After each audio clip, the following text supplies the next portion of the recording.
Michel Rivasi, bonjour. Bonjour. Merci d'accepter cet entretien pour le magazine Nexus. Alors, on vous retrouve aujourd'hui. Vous êtes députée européenne depuis 2009, membre d'Europe Écologie Les Verts.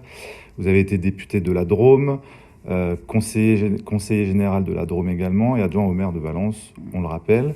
Cofondatrice de la CRIRAD, la Commission de recherche et d'information indépendante sur la radioactivité en 86, après la catastrophe de Tchernobyl. On y reviendra sûrement. Et vous avez cofondé avec Corinne Lepage, une autre association, l'Observatoire de vigilance et d'alerte écologique. Votre engagement militant associatif n'est plus à démontrer. Il s'est aussi traduit par votre vice-présidence au Centre de recherche et d'information indépendante sur les rayonnements électromagnétiques, le CRIREM, et par la direction de Greenpeace 2003-2004. Et aujourd'hui, on vous connaît comme la spécialiste des questions de santé environnementale au Parlement européen. C'est vrai que c'est une voix qui est assez peu relayée sur les bancs du Parlement. On voulait vous demander, par rapport à la crise du coronavirus, la gestion sanitaire en France, ce que vous avez pu voir au sein du Parlement européen, quelle est, pour la première question, votre position sur la gestion politique et médicale du coronavirus? Quelle est votre analyse après un an de crise sanitaire? Alors, quand cette crise sanitaire est arrivée, je dirais fin 2019, début 2020, il y a eu des effets positifs dans la mesure où l'Europe, elle n'était pas compétente sur la santé. Et on avait subi quand même la crise du H1N1. C'était en 2009-2010. Moi-même, je m'étais beaucoup intéressée à ce sujet-là parce que, à l'époque, on était très alarmiste sur la grippe H1N1.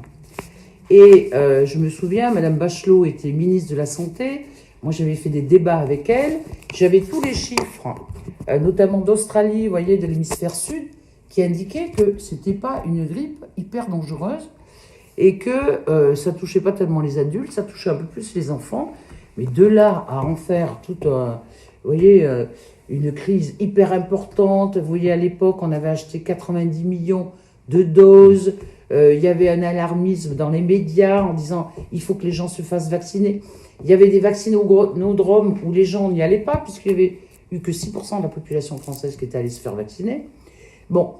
Et si vous voulez, à l'époque, chaque pays achetait ses propres vaccins. D'ailleurs, la France avait été un des pays qui en avait acheté le plus. Et parallèlement, la Pologne n'en avait pas acheté. Et donc, moi, j'avais demandé à ce qu'il y ait une commission d'enquête déjà à cette époque-là. Pour finir sur l'idée que quand il y a une pandémie, il est bien qu'on se regroupe. Donc, suite à cette pandémie, que l'Europe ait pris la décision d'acheter les vaccins, vous voyez, d'une façon globale, pour pas qu'il y ait, je dirais, une concurrence entre les États membres ou certains États qui sont plus riches que d'autres et qui vont passer devant les autres, je trouvais que c'était une très bonne chose d'avoir fait ces achats groupés. Non. Mais par contre, là, ce qui m'a énormément surpris, c'est l'opacité de ces contrats. Parce qu'il y a eu quand même plusieurs choses qui m'ont choqué, avec la complicité quand même des députés européens. En début janvier, en juillet 2020, on nous fait accepter en urgence le fait que pour aller très vite sur la mise en place des vaccins, il fallait déroger à des directives européennes sur les OGM, donc les organismes génétiquement modifiés. Et là, moi je me bagarre contre les OGM, vous voyez, dans l'alimentation, dans l'agriculture, et je ne comprenais pas pourquoi on dérogeait à cette directive pour supprimer, vous voyez, les études d'impact sur l'environnement et sur la toxicité. Donc je leur ai dit, mais bien sûr qu'il faut faire des vaccins, mais ces études sont quand même indispensables. Je ne vois pas pourquoi on dérogerait. Et il n'y a pas eu de débat. Vous voyez, c'est passé en force. Et comme les gens avaient peur par rapport à ce virus, ils ont accepté de voter cette dérogation. Alors qu'est-ce qui vous inquiétait dans ces vaccins? Pourquoi l'avoir tout de suite perçu comme un OGM? Mais parce que je savais que les recherches que faisaient les laboratoires, ils allaient utiliser des organismes génétiquement modifiés. Ils appellent ça des organismes recombinés. Vous voyez, il ne faut pas dire que c'est des OGM. Après, vous voyez, on joue sur les mots. Hein. En fait, c'est des OGM. D'ailleurs, quand vous voyez AstraZeneca, quand vous voyez Johnson Johnson, ce sont des organismes génétiquement modifiés. On met de l'adénovirus soit de chimpanzé, soit d'humain, et on y insère, vous voyez, cette molécule d'ADN pour fabriquer cette fameuse protéine spike qui est un antigène et qui va provoquer la formation d'anticorps à l'intérieur de notre système. Donc, je ne comprenais pas pourquoi déjà on faisait cette dérogation. Après, en urgence, on nous fait voter en septembre 2,1 milliards d'euros pour les laboratoires pharmaceutiques. OK, plus 750 millions d'euros que donnent les États membres. Donc ça fait quand même une enveloppe plus de 2,850 milliards d'euros. Bon, c'est pas une petite somme. Tout ça parce qu'on allait négocier avec les labos. Et à l'époque, il y avait 3 labos avec qui on avait négocié. C'était emmené jusqu'à 6 labos. Et ça, c'était des experts choisis par des États membres. Donc il y en avait 7. Et quand j'ai demandé le nom de ces experts, on me dit « Ah, mais on ne peut pas vous les donner, parce que si on vous les donne, il y aura des pressions sur ces experts. » Mais des pressions de qui? Alors moi, je leur ai dit « Mais je n'accepte pas ça. Parce que ces gens qui vont négocier, moi, je veux savoir s'ils ont eu un lien avec les laboratoires pharmaceutiques, quelle est leur compétence. Et en plus, s'ils négocient avec des labos, sachant la puissance des laboratoires, vous voyez, il faut avoir des gens quand même... Qui nomme ces experts? Eh bien, ce sont les États membres qui les ont choisis. Donc, ça veut dire que c'est le gouvernement. Par exemple, en France, il y a un expert qui a été chargé de négocier, comme un Suédois, comme un Espagnol, enfin, il y en avait 7. Déjà, on ne peut pas avoir le nom de ces gens. Et puis, par la bande, on a appris qu'un expert suédois, vous voyez, avait été le représentant du syndicat des laboratoires pharmaceutiques. Donc, vous voyez, ce n'est pas des gens qui sont complètement indépendants des labos. Après... On demande, une fois que l'argent a été voté, que les contrats ont été passés, on demande la transparence des contrats. Et là, on nous dit non. Il faut attendre la fin des négociations pour qu'on obtienne les contrats parce que les laboratoires ne veulent pas communiquer les contrats. Donc on ne peut pas négocier avec la connaissance des contrats, il faut attendre que les négociations soient passées pour connaître les contrats. Exactement. Or, d'abord, c'est de l'argent public. 2, parce qu'on nous disait, oui, mais les négociations, vous comprenez, comme les Américains négocient, comme l'Asie négocie, comme... Enfin bon, mais moi je leur dis, mais de toute façon, à partir du moment où l'argent public a été donné, il faut qu'on ait accès à 2 titres. D'abord, vis-à-vis des citoyens européens, où est allé cet argent?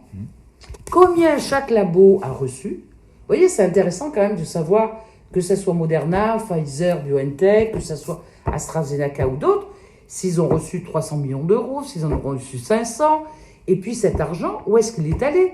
Est-ce qu'il est allé dans la recherche et développement? Est-ce qu'il est allé dans la fabrication, la production des vaccins, etc. Niet, secret d'affaires. Donc ça, pour moi, c'était inadmissible. Et quand je vous dis à 2 titres, c'est que je suis responsable et je suis membre de la commission contrôle budgétaire. Être membre de cette commission, c'est pouvoir, si vous voulez, contrôler l'exécutif. Donc savoir cet argent, où est-ce qu'il est allé? Eh bien, le fait qu'on ne nous donne pas les contrats, on ne peut pas savoir. Contrôler. Donc ça veut dire que je ne sers à rien. Ça veut dire que je n'ai pas les moyens d'exercer le contrôle sur l'exécutif.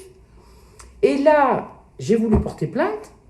Vous voyez, j'ai voulu porter plainte à la Commission européenne pour dire que la Commission contrôle budgétaire ne peut pas faire son boulot. Eh bien, je n'ai pas été suivi par les groupes politiques. Notamment les conservateurs, les libéraux qui ont dit non, ça ne sert à rien. Il vous fallait combien de soutien? Eh bien, il me fallait le PPE, il me fallait le CR, c'est tous un peu des conservateurs et même un peu des anti-européens, il me fallait les libéraux. Alors, les socialistes n'ont pas voulu participer alors que normalement, ils étaient plutôt pour. La gauche n'était pas là, et avec les Verts. Donc ça n'intéresse pas vos collègues eurodéputés d'avoir une transparence sur ces documents?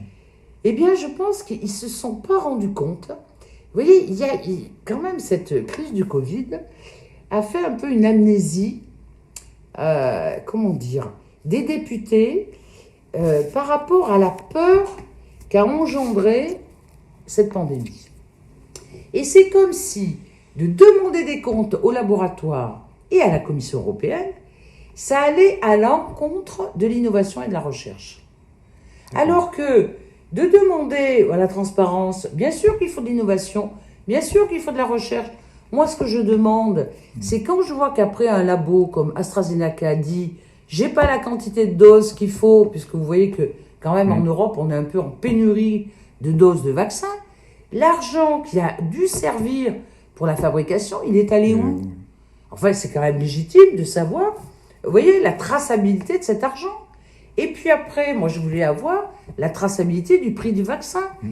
L'Europe, elle a négocié à combien le vaccin? Pourquoi c'est important?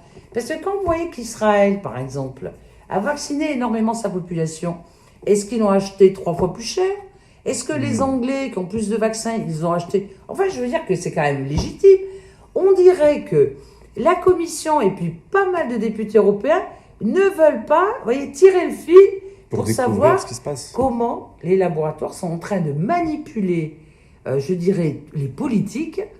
Tout ça parce que ce sont eux qui ont mis en place les vaccins. Ça les gênerait de découvrir la réalité peut-être? Est-ce que les vaccins ont été tellement présentés comme la porte de sortie de ces confinements, couvre-feu à répétition, que finalement les députés comme les citoyens attendent tellement que ces vaccins arrivent vite qu'il ne faut surtout pas mettre des bâtons dans les roues des fabricants? C'est un peu ça. C'est-à-dire que ils sont tellement tétanisés qu'ils se disent si on émet la moindre critique sur les vaccins alors que c'est présenté comme solution miracle à la pandémie, eh bien, ça pourra faire prendre du retard. Mais du retard à qui?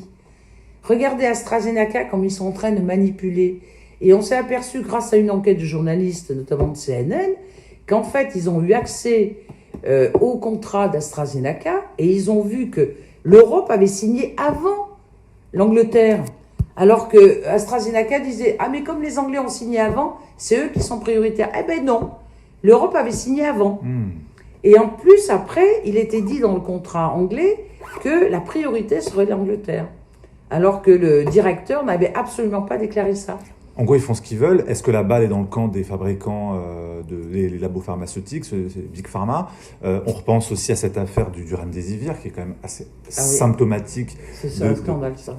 Est-ce qu'on peut nous redire 2 mots? Qu'est-ce qui s'est passé? Comment l'Union européenne a pu tomber dans le panneau? Quelque temps après, l'OMS dit qu'il ne faut surtout pas utiliser ce médicament. Écoutez, il y a eu 2 phases. La première phase, l'Europe a commandé, alors je ne sais plus combien c'était, si c'était 150 ou 200 millions d'euros, du Remdesivir pour l'Europe, payé cash.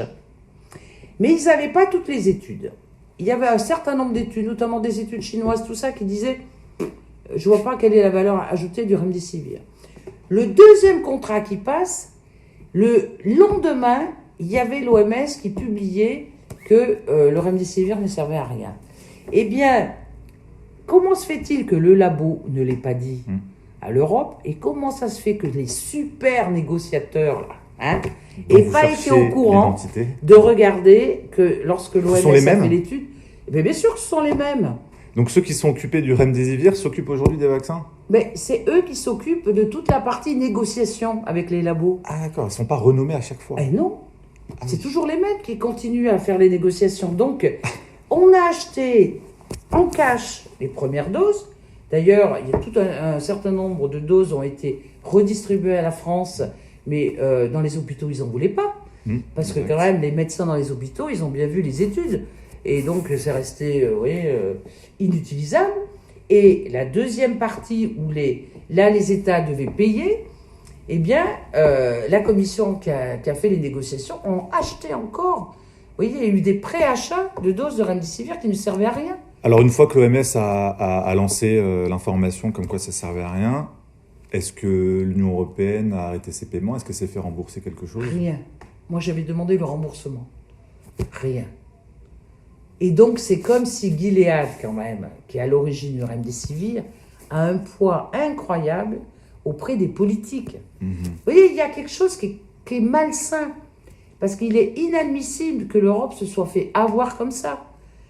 Et il a fallu attendre l'étude de l'OMS pour dire que le remdesivir ne servait à rien et même qu'il pouvait présenter une certaine toxicité. On dirait une escroquerie de rue, quoi. C'est vraiment du Mais basique. Sauf que c'est avec l'argent public. En plus, les doses, c'était entre 2000 et 4000 $. Et puis, il paraît que c'est en plus un médicament néphrotoxique. Donc... Exactement, qui a des répercussions au niveau des reins. Donc, moi, j'ai trouvé ça déjà, vous voyez, scandaleux. Et même, ce qui était scandaleux, c'est que l'EMA, c'est-à-dire l'Agence européenne des médicaments, a donné une autorisation conditionnelle du remdesivir. Alors comment se fait-il que l'EMA n'ait pas eu accès aux données, que l'OMS a eu accès et qu'ils ont donné cette autorisation conditionnelle? Et moi, ça me pose question, parce que si notre agence européenne n'est pas draconienne sur les études cliniques faites, si vous voulez, sur un médicament, que ce soit les études cliniques faites par le labo, mais aussi par d'autres organismes indépendamment du labo. Mais alors, quelle crédibilité accorder? Vous voyez, le remdesivir, pour moi, c'est symboliquement, c'est très important, parce que c'est une remise en cause de nos agences européennes, c'est une remise en cause aussi des négociateurs, c'est une remise en cause des experts qui travaillent pour la Commission européenne et pour voir la validité de ce médicament. Alors, on m'a dit, ah oui, mais les États faisaient le forcing pour avoir accès au remdesivir parce qu'il n'y avait rien d'autre. Et si, il y avait plein d'autres choses. Sauf que Gilead avait fait une pression incroyable et que les États, ils voulaient montrer à leurs citoyens qu'ils avaient quelque chose à leur proposer. Mais si c'était toxique, franchement, et que ça coûtait une fortune pour enrichir Gilead, je ne vois pas l'intérêt. Alors déjà qu'on ne comprenait pas vraiment comment fonctionnait le Parlement européen, on se demande vraiment à quoi il sert. Ah ben écoutez, il sert quand même, parce que vous voyez qu'au début, je vous ai parlé du mois de juillet 2020.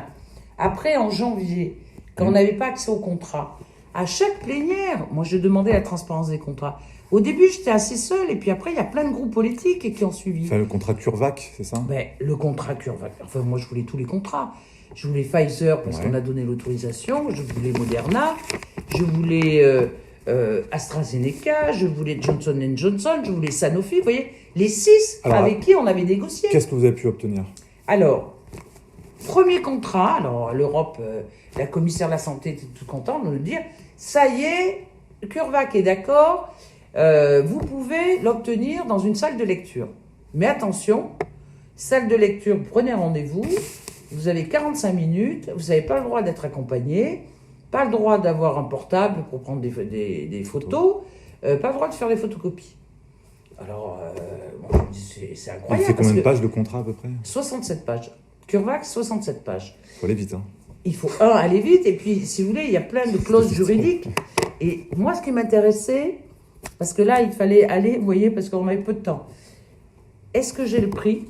On a donné combien au labo CureVac? Je voulais savoir le calendrier, vous voyez, parce que dans un premier temps, on leur donne de l'argent cash, et puis après, on donne en fonction des doses qui sont délivrées. C'était quoi? Je voulais savoir où étaient les entreprises européennes qui fabriquaient le vaccin. Et puis, je voulais savoir aussi la responsabilité en cas d'effet secondaire.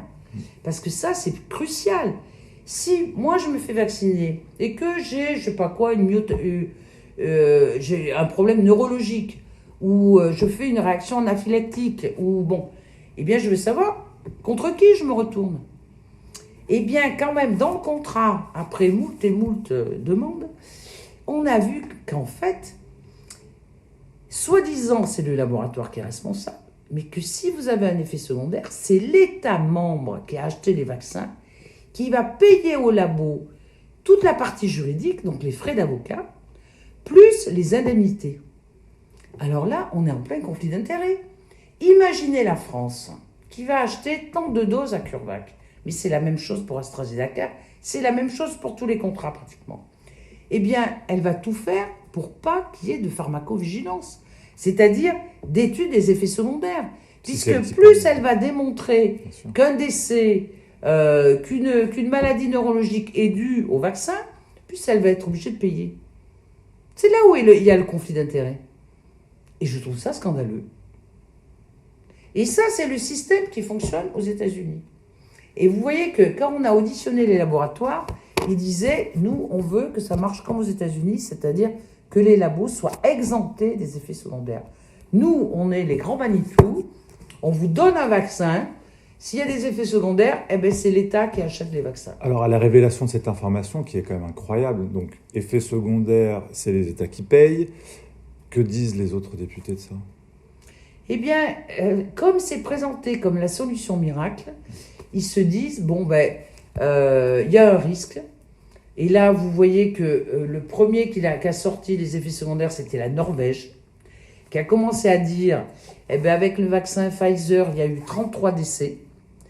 Alors, c'était sur à peu près, il y avait 35 000 vaccinés. Eh bien, ces 33 décès, il y a eu 13 autopsies, et on peut vous dire que c'est dû au vaccin. Et que c'est des personnes au-delà de 80 ans qui étaient fragiles, donc qui n'avaient pas une comorbidité terrible, mais qu'elles étaient fragiles. Et rien que le fait d'avoir une augmentation de fièvre, avec des nausées, etc., mais ça a causé la mort. On a vu d'ailleurs avec le vaccin AstraZeneca en France, dans pratiquement tous les centres hospitaliers où les personnels soignants sont fait vacciner, à peu près 25% sont en arrêt maladie officiellement, âge moyen 34 ans, si bien qu'il y a plusieurs CHU qui ont arrêté la vaccination. L'État a demandé de lisser pour éviter peut-être que ça se voit trop ou que ça provoque trop de dégâts. Non, il y a eu même suspension.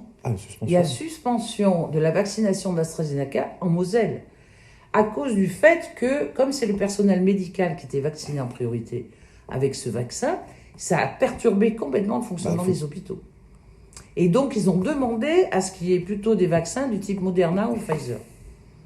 Donc, mais ça vous montre bien que le vaccin, c'est pas quelque chose d'anodin. On avait l'impression que ça l'était avec les discours ambiants. Ah ben, avec le discours ambiant, c'était mais super, regardez, il y a très peu d'effets secondaires. Mais qui donne les effets secondaires? Si c'est les laboratoires pharmaceutiques, c'est des gens qui sont jugés partis. Et donc, vous voyez, le premier qui a sonné l'alerte, c'est pas un pays européen, c'est la Norvège. Alors justement, le 12 février dernier, vous sortez un article sur votre blog Mediapart sur la désinformation et l'instrumentalisation des médias en ce qui concerne la terreur instillée dans la population au sujet de la situation sanitaire, qui ont légitimé toutes ces mesures autoritaires sanitaires, et d'ailleurs cette présentation du vaccin comme étant le totem, la porte de sortie, la clé miracle.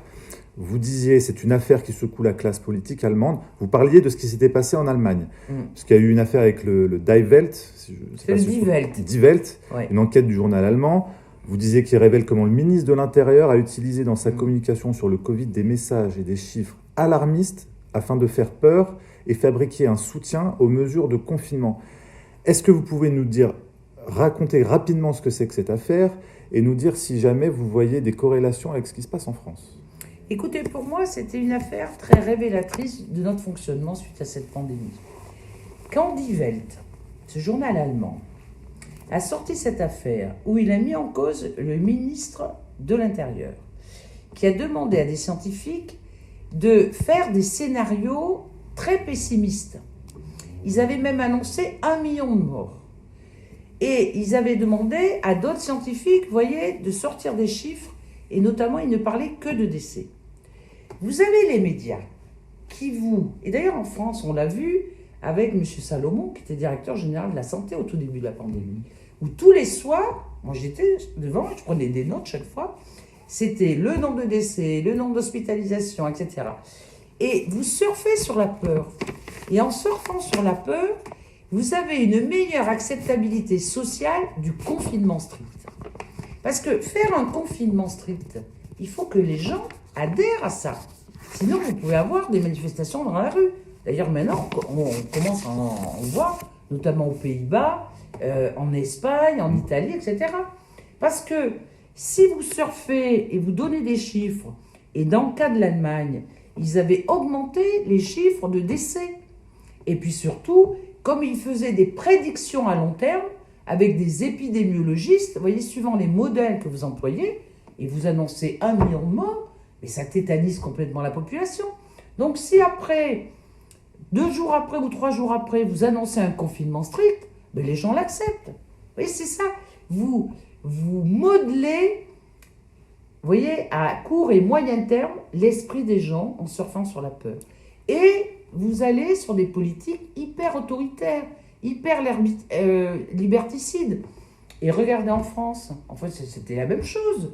On a eu le directeur général de la santé, M. Salomon, qui donnait tous les chiffres de décès par jour.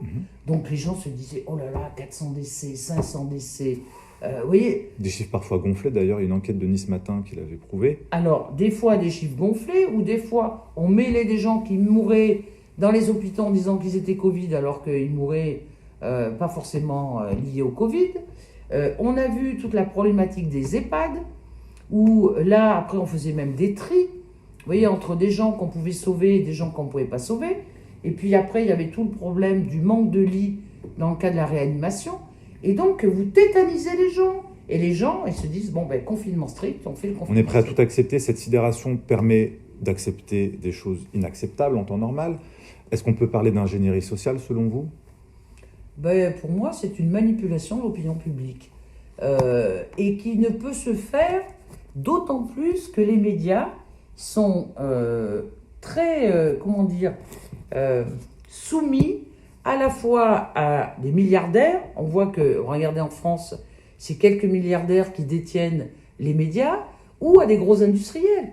Ce qui fait qu'il y a un manque, si vous voulez, de controverse. Quand un épidémiologiste vous annonce tant de morts dues à la pandémie et qu'il n'y a pas de contre-expert pour vous dire, mais attendez, regardez les modèles qui sont employés. Si on emploie d'autres modèles, on a beaucoup moins de morts. Regardez les décès. Est-ce que c'est bien des décès dus au Covid? Ou est-ce que c'est des décès où on a mis le Covid pour différentes raisons Exactement. dans les hôpitaux? Eh bien, ça demande vraiment une contre-expertise. On a tué la contre-expertise. On l'a tué en disant tous les gens qui sont contre ça sont des complotistes.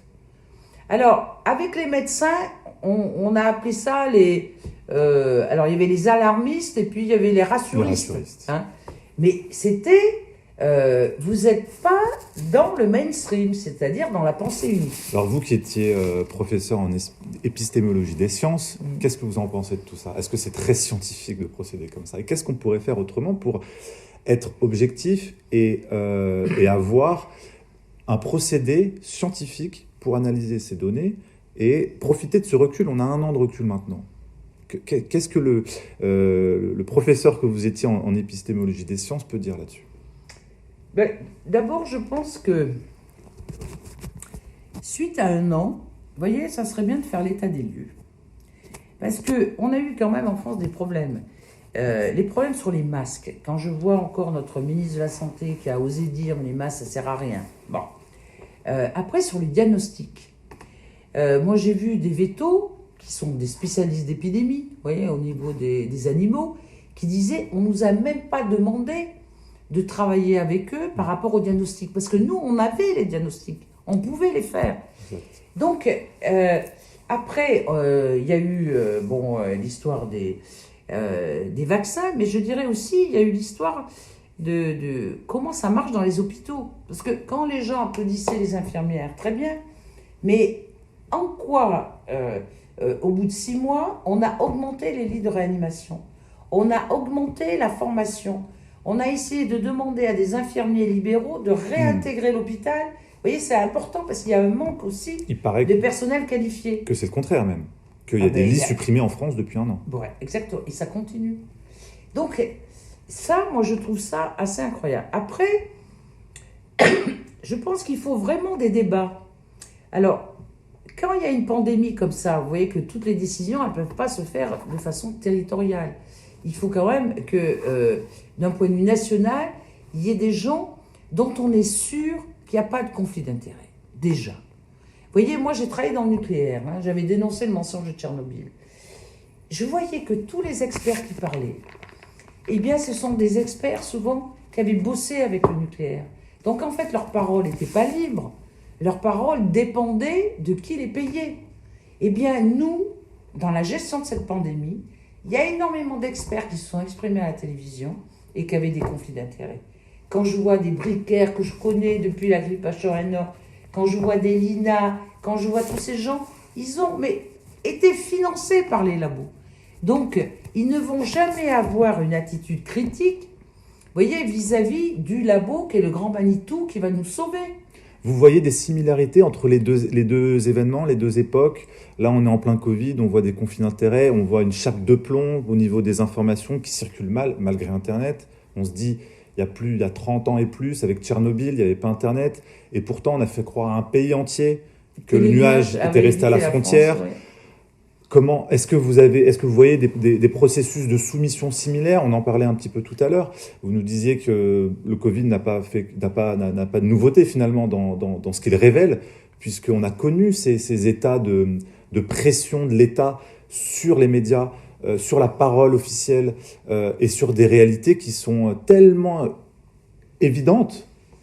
Là, on parlait d'un nuage donc qui se serait arrêté à la frontière allemande, mais on le retrouvait en Espagne. Est-ce que c'est les mêmes processus à l'œuvre, et est-ce qu'on était dans cette même manipulation médiatique, et qu'est-ce qui a fait à l'époque que le verrou a sauté? Alors, c'est une longue histoire. En tout cas, il y a des choses similaires.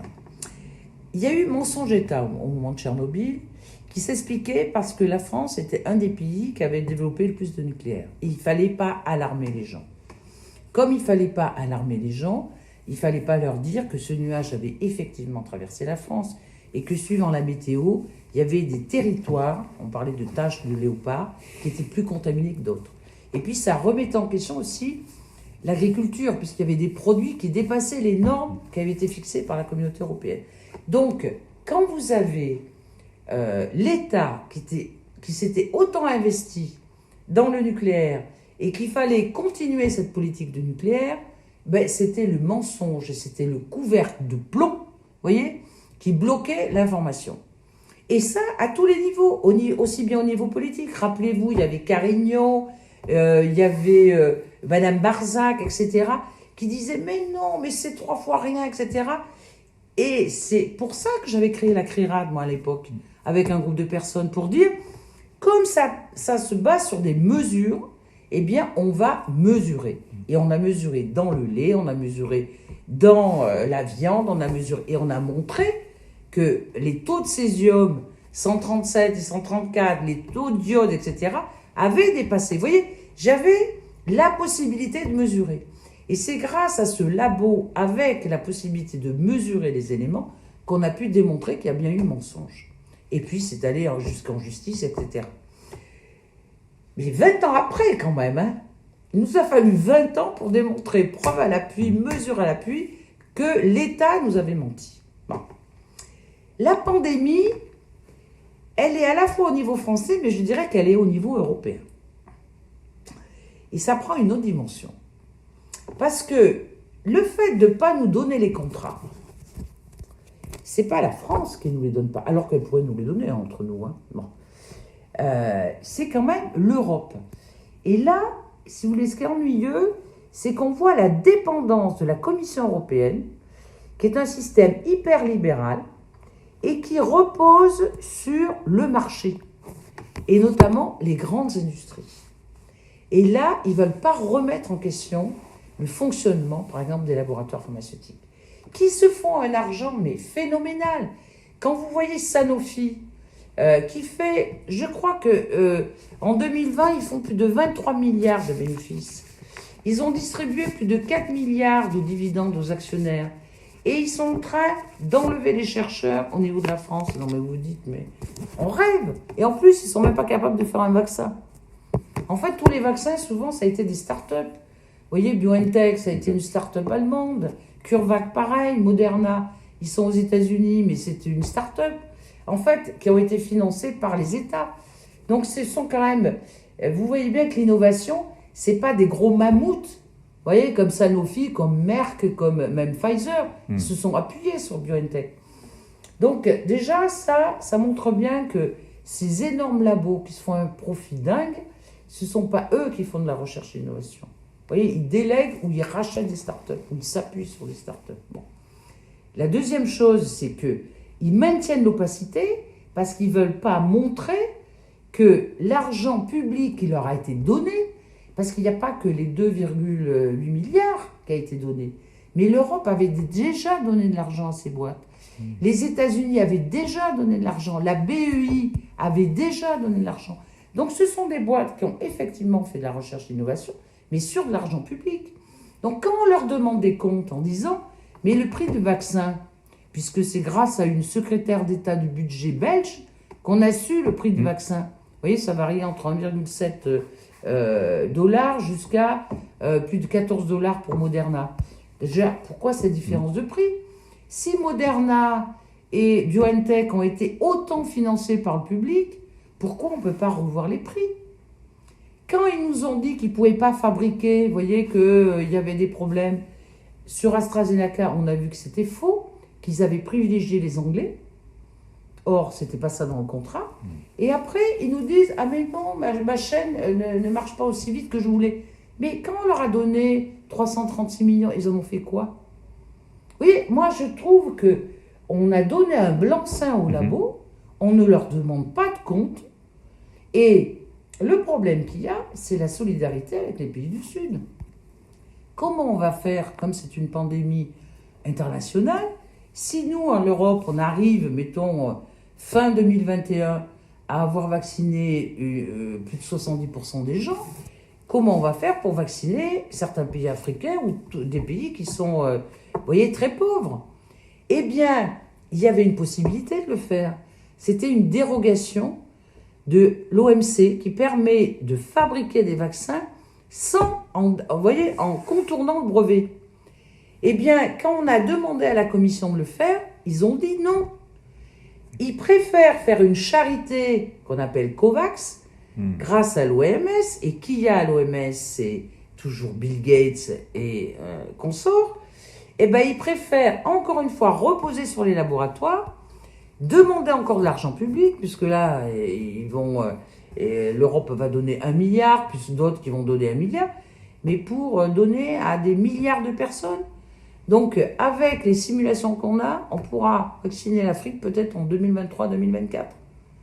Donc, vous voyez, cette dépendance est terrible. Alors qu'on a des possibilités, vous voyez, quand il y a eu le VIH, c'est grâce d'ailleurs au VIH que des pays comme l'Afrique du Sud, comme l'Inde, ont pu fabriquer des médicaments, parce qu'ils sont aperçus que quand même 25% des pays africains avaient le sida, donc vous voyez, ça faisait une menace, et donc on leur a permis de fabriquer les traitements pour pouvoir les soigner à des coûts très bas. Alors que si c'était des gros labos, c'était à des coûts très chers. Est-ce que cet Eldorado vers le vaccin a mis de côté ou a complètement posé une omerta sur les traitements qui sont basés sur des vieilles molécules? On pense à l'hydroxychloroquine forcément, mais il y a l'ivermectine, la colchicine. Il y en a même qui, en Afrique, misent tout sur l'artémisia. Récemment, c'est une autre piste qui a été envisagée. On a l'impression que tout ça s'est laissé de côté. Le vaccin a pris complètement toute l'attention. Est-ce que vous-même vous intéressez à ce traitement, de près ou de loin? Est-ce qu'au sein du Parlement, il y en a qui s'intéressent aussi? Oui, alors on pose beaucoup de questions, parce qu'effectivement, on a beaucoup financé les vaccins, solution miracle, et là on s'aperçoit que ce n'est pas la solution miracle, parce que vous voyez, les variants ont remis en question le vaccin en tant que solution miracle. Soit on va se faire vacciner peut-être plusieurs fois par an, ou au moins chaque année, parce qu'on a trop ciblé que sur la protéine spike. Et d'ailleurs, maintenant, on parle de vaccins multivalents, vous voyez, pour qu'ils prennent en compte plus le virus lui-même, et pas seulement, vous voyez, les protéines spike qui se fixent sur les alvéoles. Enfin bon. Donc, on a demandé des comptes sur les traitements. Vous voyez, avant qu'on trouve des vaccins, en disant, mais regardons les vieilles molécules, faisons des études cliniques là-dessus. Alors, l'hydroxychloroquine, il y a eu des études, mais chaque fois, ça ne suivait pas le protocole de Raoult. C'était quand même assez incroyable. Soit c'était trop tard, soit c'était pas les bonnes doses. On faisait tout pour que ça marche pas. Bon. Et après, en plus, on interdit aux médecins de le fournir. Mais il y avait l'artémisia, parce que c'est vrai qu'à Madagascar, c'est vrai que dans certains pays, les gens prenaient ça, mais faisons des études cliniques. On parle d'études cliniques pour les vaccins, et on veut, vous voyez, on dirait que ça rame là-dessus, qu'il n'y a pas d'argent pour le faire. Or, on pourra répondre à la pandémie que si on a une panoplie de solutions. La panoplie, elle passera certainement par les vaccins, mais elle passera par les traitements, elle passera par l'augmentation des lits, elle passera aussi par la prévention. Quand on parle de vitamine D, on dirait que c'est l'horreur, la vitamine D. Mais il y a eu un certain nombre d'études qui ont montré que la vitamine D faisait en sorte à ce que les gens se contaminaient moins avec le Covid. Donc, je trouve que cette façon monomaniaque de répondre à la pandémie en faisant confiance, et on voit bien que ce n'est pas des gens clean, les gens des labos. La preuve, c'est que Moderna, comme Pfizer et BioNTech, dès qu'ils ont donné l'efficacité de leur vaccin à 95%, ils ont revendu leur action et ils ont gagné plus de des milliards. Donc vous voyez bien que c'est... Moi, quelque part, c'est des indices qui montrent que c'est des gens qui sont là pour se faire du fric. C'est pour ça que je dis l'opacité ne sert qu'au privé. Et la transparence sert au public. Parce que si tout est transparent, on peut leur demander des comptes. Qu'est-ce que vous avez fait de cet argent? Pourquoi il n'y a pas plus de production? Pourquoi vous avez envoyé les doses en Angleterre alors que normalement, quand c'est fait en Europe, il fallait approvisionner le marché européen? Et où sont les sanctions? J'ai pas vu de sanctions, moi. Alors, les contrats, moi, ici, je vous en ai amené, mais quand vous voyez énormément de parties biffées, ben c'est justement toutes ces parties qui nous intéressent et on ne sait pas quelles sont les sanctions demandées au labo. Est-ce que vous pouvez nous montrer à l'image un petit peu quelques-unes de ces passages caviardés? Ah ben là, je vais vous en montrer. Là, alors, soit, vous voyez ici, c'est juste quelques lignes qui nous montrent, mais là, vous avez des pages entières. Vous voyez, là. Alors, c'est marrant parce que c'est le coût des subventions. Hein. Bon, ben là, on peut rien lire. Là, non plus. Après, bon, vous avez les paragraphes là, donc on peut lire. Mais est-ce qu'en tant que député, vous avez accès à des procédures pour faire lever ces caviardages? Ah ben alors, là, je suis arrivée à convaincre mon groupe Vert pour leur dire, ça, pour moi, c'est inadmissible. C'est une remise en question de mon travail de député européen. Donc, on a écrit à la Commission en leur disant, si on veut faire correctement notre boulot, il faut que vous nous communiquiez les contrats, mais non caviardés. Bon, qu'on ne me donne pas la recette du vaccin, je l'accepte, secret commercial. Mais qu'on ne me donne pas le coût, la traçabilité de où est allé cet argent, du lieu des entreprises, de la responsabilité totale et des sanctions éventuelles, ça, c'est le boulot d'un député européen. Donc on attend la réponse le 4 mars. Et si le 4 mars, on n'a pas la réponse, on va à la Cour de justice européenne. Donc là, tout le groupe est d'accord pour aller jusqu'à la Cour de justice européenne pour que ça fasse un précédent. Parce que j'ai l'expérience, vous voyez, député européen, c'est un peu complexe, mais j'ai gagné l'autre fois sur le glyphosate. Quand l'EFSA a déclaré que le glyphosate n'était pas cancérogène, j'aurais dit très bien. Mais j'ai le CIRC, qui est le Centre international de recherche sur le cancer, qui dépend de l'OMS, qui déclare le glyphosate est cancérogène. Donc vous voyez, deux agences, une internationale, une européenne, qui disent des conclusions différentes. Sur quoi repose cette conclusion? Où sont les études? Le CIRC dit, voilà toutes les publications scientifiques sur lesquelles on a fondé notre conclusion. L'Europe dit, on ne peut pas vous les donner, c'est secret d'affaires des laboratoires. Donc, on a saisi la justice, on était 6 députés, 6 députés verts, on a saisi la Cour de justice européenne, et la Cour de justice européenne nous a donné gain de cause, en disant que, quand c'est le cadre de la santé publique, puisque la glyphosate, c'est les pesticides, cancer, etc., eh bien, on n'a pas le droit de mettre le secret d'affaires. Donc, ayant cette jurisprudence sur les études sur le glyphosate, je fais la même démarche sur les laboratoires et les contrats. Et donc, vous voyez, 4 mars, on attend la réponse de la commission. Si la commission dit « Ok, on vous donne les contrats », ça s'arrête là et on a accès à tous les contrats. Si la commission dit non, parce que les laboratoires ne veulent pas, eh bien, on va à la Cour de justice européenne. Et c'est d'autant plus étonnant si la commission ne nous donne pas les contrats. Elle pourrait nous donner au moins les contrats caviardés, là, comme ça. Parce qu'aux États-Unis, on les a, les contrats. Ils sont sur Internet. Alors pourquoi aux États-Unis, les labos leur donnent le feu vert pour mettre les contrats caviardés quand même, ils sont pas... et qu'en Europe, Parce que les conditions ne sont pas tout à fait les mêmes hein, en Europe et aux États-Unis. On ne les a pas. Donc, vous voyez, quand je compare, moi, Tchernobyl et la pandémie, il y a des choses similaires et il y a des choses différentes parce que la pandémie, c'est à l'échelle européenne, c'est pas qu'un lobby, enfin c'est le lobby pharmaceutique, mais c'est plein d'entreprises pharmaceutiques. Vous avez une mainmise des médias qui est beaucoup plus forte qu'en 86. Vous voyez, en 86, j'arrivais pas à passer dans les médias. J'arrivais, preuve à l'appui, courbe à l'appui, chiffres à l'appui, en disant, regardez ce que déclare le ministère de la Santé. Quand ils disent, il n'y a pas de contamination, ben voilà les chiffres. Qu'est-ce qui a changé alors? Mais ce qui a changé, c'est ce monopole des médias. C'est le fait que les médias français sont tenus par une minorité de gens. Oui, 9 milliardaires qui possèdent 90%. Et voilà, exactement. 10 milliardaires tiennent 90% de la presse écrite. Vous vous rendez compte ce que ça représente? Et puis, il y a les réseaux sociaux. Et dans les réseaux sociaux, vous trouvez de tout. Vous trouvez des choses très pertinentes, et puis vous trouvez des attaques sur des gens, mais qui sont terribles. Donc, vous voyez, les réseaux sociaux en 86 n'existaient pas. Et vous voyez, grâce à... Là, c'était plus simple, parce qu'il suffisait d'avoir une bonne chaîne de spectrométrie gamma.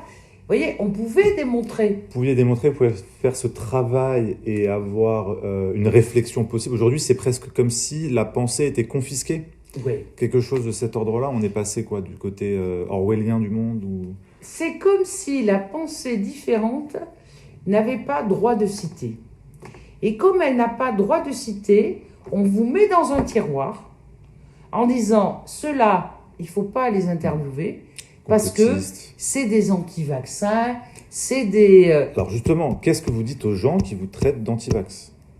Mais moi, je n'ai jamais eu une position anti-vaccin, si vous voulez. Moi, je demande des comptes sur les vaccins.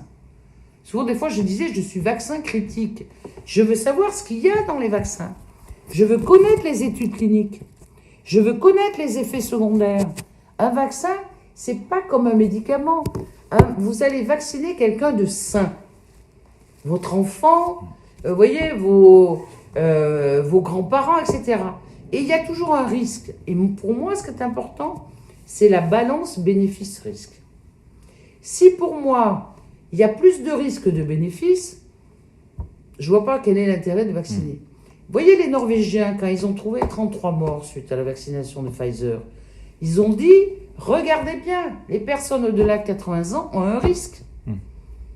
Si c'est le vaccin qui entraîne la mort, ben vous réfléchissez à 2 fois. Par contre, si une personne est très fragile parce qu'elle a des comorbidités, etc., ben peut-être qu'il faut mieux qu'elle se fasse vacciner. Moi, j'ai le cas de mes parents, vous voyez, qui ont 90 ans, 94 ans. S'ils prennent le Covid, avec les comorbidités qu'ils ont, ben vous voyez... Le risque est important. Donc peut-être il faut qu'ils se fassent vacciner. Et ils sont pour se faire vacciner.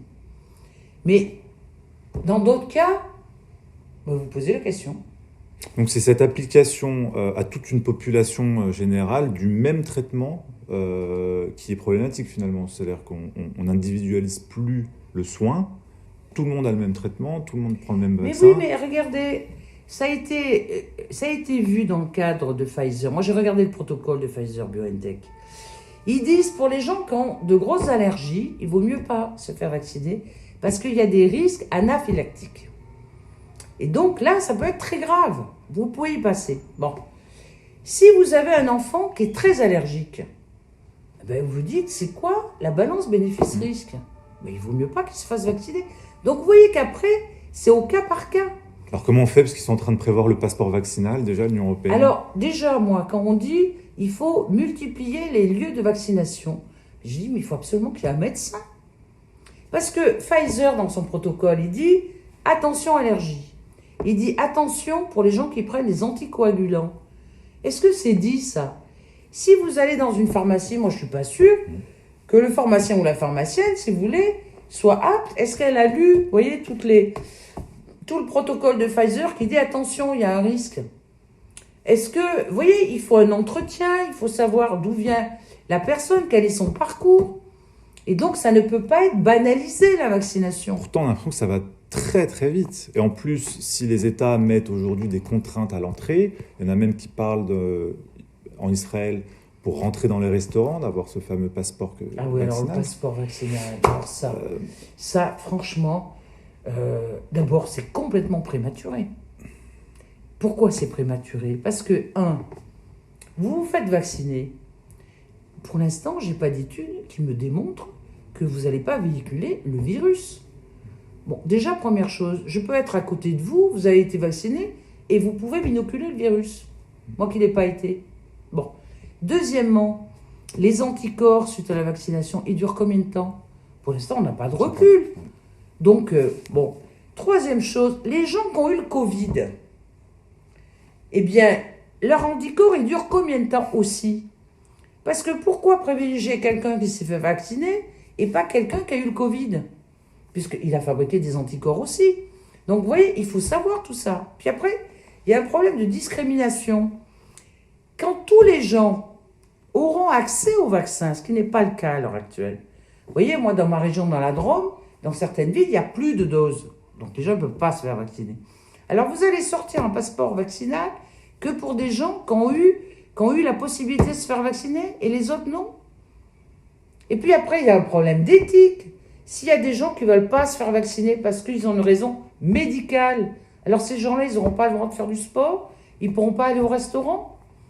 Donc je trouve que cette idée de passeport vaccinal, elle est très mal expliquée aux gens et elles ne se rendent pas compte qu'on n'a pas d'abord les arguments scientifiques à l'heure et puis après, il y a un problème, je vous dis, d'éthique et de discrimination. Et que ce n'est pas l'urgence. L'urgence, c'est augmentons la panoplie pour traiter le Covid, parce qu'une fois que tous les gens à risque seront vaccinés, une fois qu'on saura que vraiment, ils ne pourront plus prendre des variants, parce que le problème, c'est qu'avec les variants, vous voyez qu'AstraZeneca, sur les variants, ils ont été abandonnés dans certains pays parce qu'ils avaient une efficacité, notamment, on l'a vu avec les variants d'Afrique du Sud. L'Afrique du Sud a arrêté de vacciner avec AstraZeneca, puisqu'il y avait une efficacité autour de 20%. Donc, quel est l'intérêt? Donc, vous voyez qu'il y a plein de données qu'on n'a pas à l'heure actuelle, et de parler de passeport vaccinal, pour moi, c'est les lobbies du tourisme, vous voyez, qui sont derrière en disant, et puis des transports, en disant... Big Tech, puisqu'on a appris que c'était Microsoft qui travaillait à ce passeport vaccinal pour l'Union européenne. Oui, alors, il y a ça, et puis après, il y a la protection des données. Et des données. Et alors, vous allez être tracé. Vous voyez, on va... Donc, société technosanitaire. Ah, mais tout à fait. Ah, mais moi, je trouve ça... Vous voyez, ça n'était pas quand même sur Tchernobyl. C'est un peu plus profond, là, le changement. Et cette réalité-là n'apparaît pas au sein du banc du Parlement Si, parce qu'il y a de plus en plus dans les débats en plénière de gens qui poussent à ce passeport vaccinal. Vous voyez, la Slovénie, par exemple, elle est maintenant pour avoir une espèce de puce, vous voyez, qui vous indique si vous êtes vacciné ou pas. C'est-à-dire que vous allez passer, vous voyez, dans les restaurants, tout ça, et les gens sauront que vous avez été vacciné. Mais je leur dis, mais enfin, à l'heure actuelle, moi, je ne sais pas quelle est la garantie de la personne qui est vaccinée à côté de moi. En plus. Mais au-delà de ça, quand bien même on l'aurait, c'est vraiment une société de contrôle, là. Ah, mais là, totale. C'est une société de contrôle. Aux mains de sociétés privées. C'est-à-dire qu'encore, c'est même pas aux mains d'un État dont les brevets de contrôle seraient publics. Et toutes les technologies de contrôle qui vont être qui vont se développer, on voit que Microsoft se positionne. Je crois que les gens ne s'imaginent pas dans quelle société autoritaire et discriminatoire on va aller. Ça va être terrible. Il y a les gens qui vont être, vous voyez, dans le bon camp, et les gens riches. Et puis, il y a les gens qui seront dans le mauvais camp et qui n'auront pas accès. Enfin, on parle tous d'égalité, mais elle est où l'égalité ? Et alors, ce qui est terrible, c'est qu'on surfe sur la peur tout à l'heure, je vous disais en Allemagne ce qui s'est passé, et la manipulation sur la peur de mourir. Et on se base aussi sur la responsabilité que vous faites courir à votre entourage. Et ça, c'est de vous faire porter la responsabilité. En disant, vous voyez, si vous ne vous faites pas vacciner, eh ben, c'est vous qui allez contaminer vos grands-parents. C'est vous qui allez les faire mourir. Et ça aussi, ça tétanise les gens. Donc, je trouve que là, on prend une direction, vous voyez, qui est très, très mauvaise. Et c'est pour ça qu'il faut renforcer les traitements, il faut renforcer la prévention, et il faut renforcer l'augmentation des lits dans les hôpitaux. C'est tout ça qu'il faut faire. Le vaccin, ça ne sera jamais miracle. Pourquoi ? Parce qu'on a un virus qui est diabolique. On a un virus qui mute, comme si les virus ne mutaient pas. On savait qu'ils mutaient. Et là, on s'est focalisé. D'ailleurs, beaucoup de vaccins se sont focalisés que sur la protéine spike. C'est-à-dire qu'on a fait des vaccins très ciblés. Et à partir du moment où cette protéine mute, eh ben, ça remet en question le vaccin. Et donc, il faut peut-être changer vraiment le concept du vaccin pour faire des vaccins, vous voyez, qui soient beaucoup plus... La réponse soit beaucoup plus globale. Et qu'elle ne soit pas que sur une protéine. Qu'elle soit sous forme d'ARN messager ou qu'elle soit sous forme de... Vaste champ de travail. Et d'ailleurs, c'est aussi le boulot qu'on attend de l'Union européenne là-dessus. On voit avec ce que vous disiez par rapport aux experts, dont on ne connaît même pas l'identité, ça c'est déjà incroyable. Donc déjà, on ne sait même pas comment sont négociés les contrats. Est-ce qu'il y a, ce sera pour finir rapidement, la possibilité pour vous, en tant que député, de provoquer une commission d'enquête quelconque pour étudier comment tous les événements se sont enchaînés depuis un an et quelle est la responsabilité de la Commission européenne dans ces histoires. Est-ce que vous avez cette possibilité-là ? Oui, on a cette possibilité-là, mais je l'ai testé et pour l'instant, il n'y a pas de retour. Alors je vais vous expliquer pourquoi. Beaucoup de députés, même dans mon parti, ne veulent pas. Parce qu'on a énormément critiqué la Commission européenne sur le fait qu'on est en pénurie de doses. Et que cette pénurie de doses est due à des mauvaises négociations. C'est ça qui a été dit. Bon. Alors, peut-être que les négociations n'ont pas été à la hauteur, c'est possible, mais enfin, on n'a pas accès à tous les contrats, alors donc on ne peut rien dire. Mais, pour beaucoup de députés, ils ne veulent pas remettre en question la Commission. Parce qu'ils se disent, on est dans une telle situation que faire une commission d'enquête maintenant, c'est pas le bon moment. Mais, par contre, si à la fin de l'année 2021, vous voyez, il y aura suffisamment de gens qui ont été vaccinés, on aura trouvé des traitements beaucoup plus efficaces. À ce moment-là, ils seront prêts à le faire. Parce qu'il y a une responsabilité de la Commission européenne. Vous voyez, moi, je suis la première à dénoncer son manque de transparence. Et d'ailleurs, ça a été l'arroseur arrosé.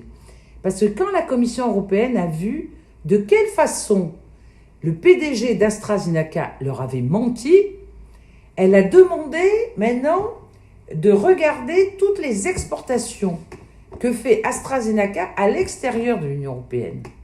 Et ça, c'est vraiment un coup de semonce parce que on peut maintenant regarder tous les vaccins, où est-ce qu'ils sont envoyés. Et la présidente de la Commission a parlé de manque de transparence d'AstraZeneca.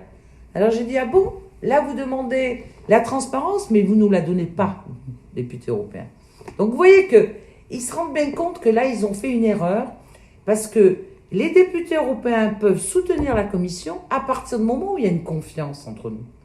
Et le fait de ne pas nous donner ces données, justement, ces chiffres, la responsabilité que peuvent avoir les labos vis-à-vis des États et des citoyens européens, fait que moi, j'ai plus confiance. Alors, il y a ce gros paquet de la Commission, mais il y a le gros paquet aussi des États membres. Puisque, si vous voulez, quand l'argent a été donné, c'est le système d'urgence où il n'y a pas le Parlement à l'intérieur. Le système d'urgence qui a permis de débloquer les 2,1 milliards plus les 750 millions d'euros des États membres, eh bien, c'est quelque chose qui dépend uniquement de la Commission et des États membres. Donc les États membres, France comprise, sont complices du manque de transparence.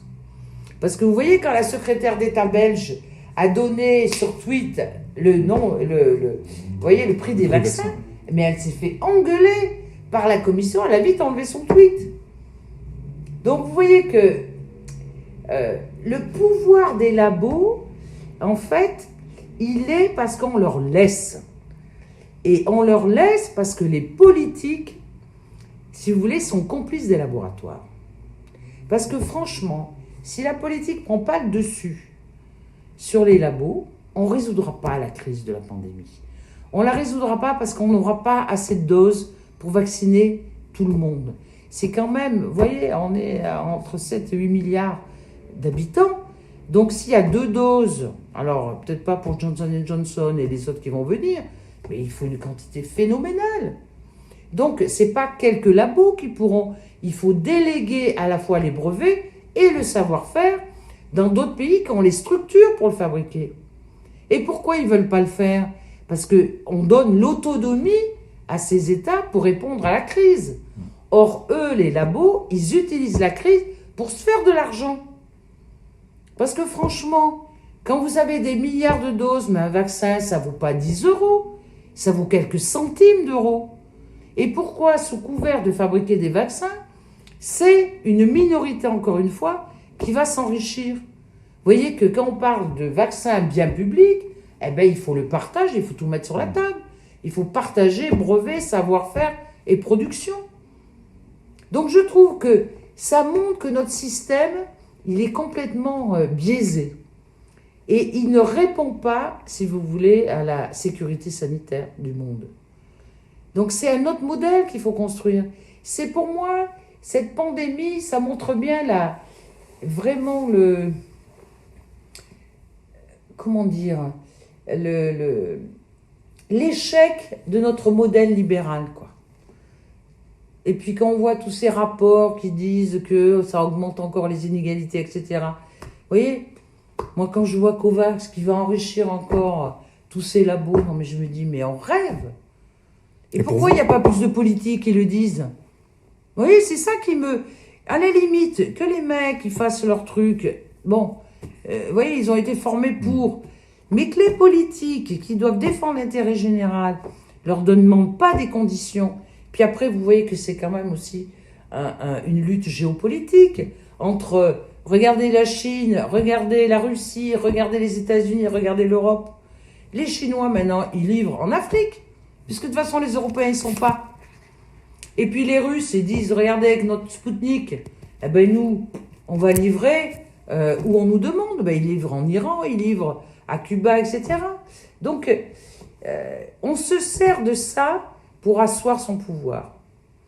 Eh bien, si l'Europe, elle défendait ses valeurs, eh bien, vu qu'elle représente 450, 500 millions de citoyens, elle a les moyens pour faire flancher les labos. Parce qu'un labo, vous voyez, s'il n'a pas le marché européen, eh bien, c'est pas qu'avec le marché des États-Unis ou du Canada qu'il s'en sortira. Donc, c'est une force de frappe énorme, les 500 millions de citoyens européens.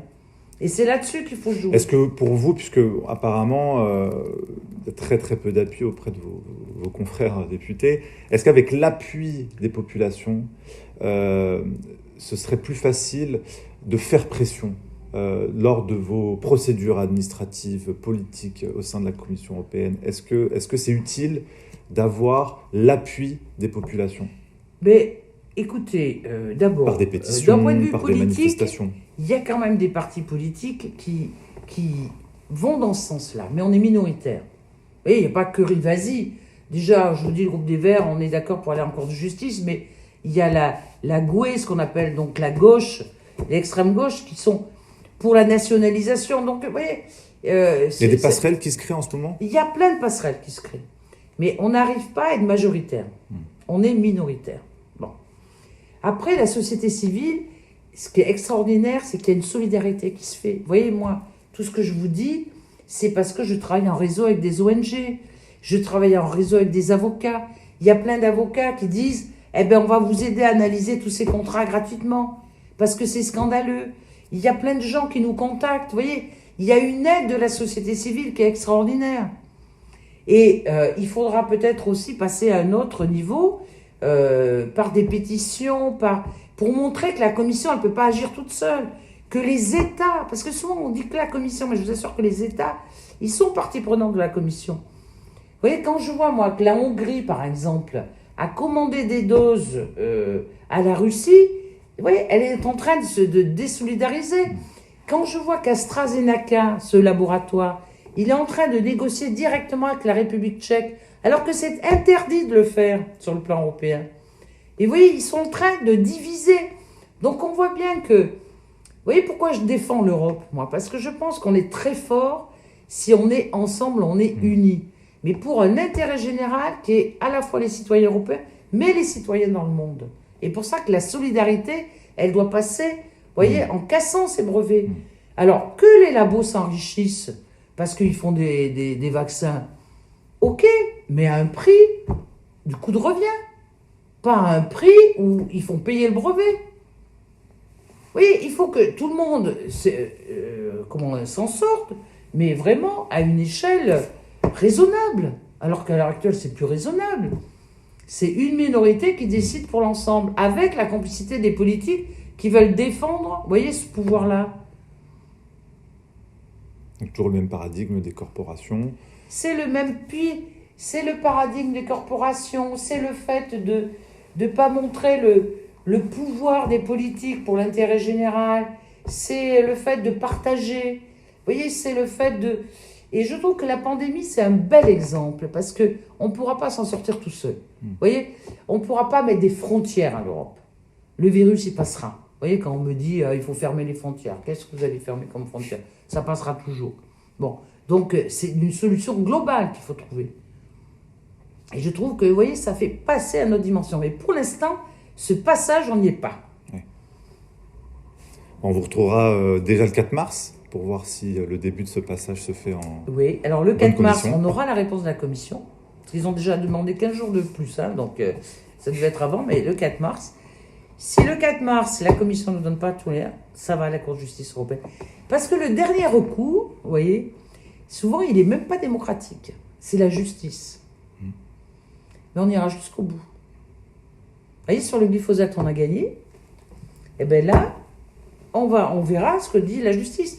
Si jamais la justice défend les labos et les secrets d'affaires, alors là, il va falloir une mobilisation citoyenne énorme.